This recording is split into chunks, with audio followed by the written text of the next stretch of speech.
ఇప్పుడు ఇదొక trending food. ఆరోగ్య నిపుణులందరూ దీన్నే ప్రిఫర్ చేస్తున్నారు. షుగర్ వ్యాధి మన దేశంలో చాలా వేగంగా పెరిగిపోతుంది. కాబట్టి ముందు జాగ్రత్తగా మనందరం రోజు రోజుకి బియ్యం వాడకాన్ని తగ్గించుకోవాలి. బియ్యానికి బదులుగా మిల్లెట్స్ ఉపయోగిస్తే ఏ వ్యాధులు రావు. అందుకే ఈ వీడియోలో బియ్యం లేకుండా జొన్నలతో పెసరట్టు హోటల్ స్టైల్లో ఇంట్లోనే ఎలా చేయాలో చూపిస్తాను. వీడియో చివరి వరకు చూడండి. బోల్డెన్ టిప్స్, ఉపయోగాలు, మెలకువలు నేర్చుకోండి. ఒక గ్లాసు పెసలకి ఒక గ్లాసు జొన్నలు, పావు గ్లాసు పచ్చిశనగపప్పు, కొంచెం మెంతులు తీసుకోవాలి.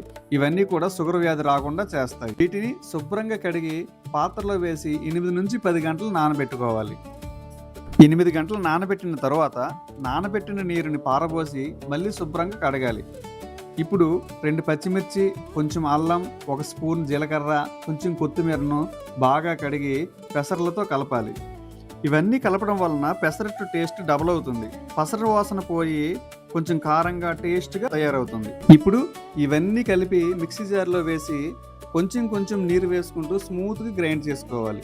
ఈ పిండిని ఒక పాత్రలోకి తీసుకొని సరిపడినంత సాల్ట్, వాటర్ కలపాలి.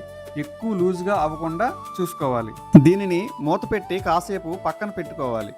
ఈ గ్యాప్లో హోటల్ స్టైల్లో పెసరట్టు మీద వేసే స్టఫ్ను తయారు చేద్దాం. మీరు కొత్తగా పెళ్ళైన జంట అయినా, గవర్నమెంట్ ప్రైవేట్ ఉద్యోగాలు చేస్తూ బయట రూముల్లో ఉంటున్నా, కాంపిటేటివ్ ఎగ్జామ్స్ ప్రిపేర్ అవుతూ బయట ఉంటున్నా, మీకు అస్సలు వంటలు రాకపోయినా పర్వాలేదు, మన ఛానల్ సబ్స్క్రైబ్ చేసుకోండి.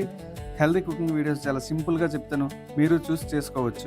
అల్లం ముక్క, పచ్చిమిర్చి, ఉల్లిపాయ, కొంచెం కొత్తిమీరను వీడియోలో చూపినట్లుగా సన్నగా కట్ చేసుకోవాలి.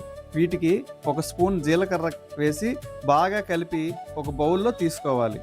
ఇప్పుడు దోశ ప్యాన్ను స్టవ్ మీద పెట్టి కొంచెం వేడయ్యాక ఆయిల్ డ్రాప్స్ వేసి ఉల్లిపాయ ముక్కతో రుద్దాలి. ఇలా చేయడం వలన దోశలు అతుక్కుపోవు.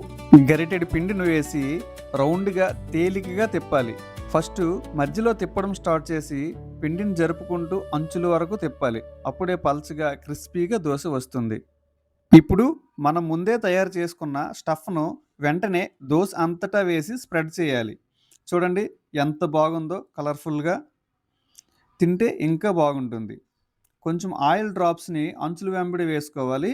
అప్పుడు దోశ బాగా లెగుస్తుంది. దోశ మధ్యలో కాలిపోయి అంచులు పచ్చిగా ఉంటే ఫ్లేమ్ పైన అంచుల వెంబడి ప్యాన్ని తిప్పాలి.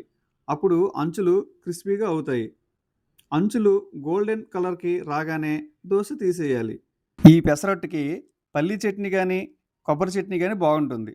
ఈ చట్నీలు నెక్స్ట్ వీడియోలో చేసి చూపిస్తాను. పెసరట్టులు ఇప్పుడు ట్రెండింగ్ ఫుడ్, షుగర్లెస్ ఫుడ్ కనుక అందరూ దీనినే ప్రిఫర్ చేస్తున్నారు. నా వీడియోస్ అన్నీ చూసి మీరందరూ దయచేసి మీ ఇంట్లో ట్రై చేయండి. అందరం ఆరోగ్యంగా ఉందాం. ఈ వీడియో ఇక్కడ వరకు చూసారంటే ఖచ్చితంగా మీకు నచ్చి ఉంటుంది.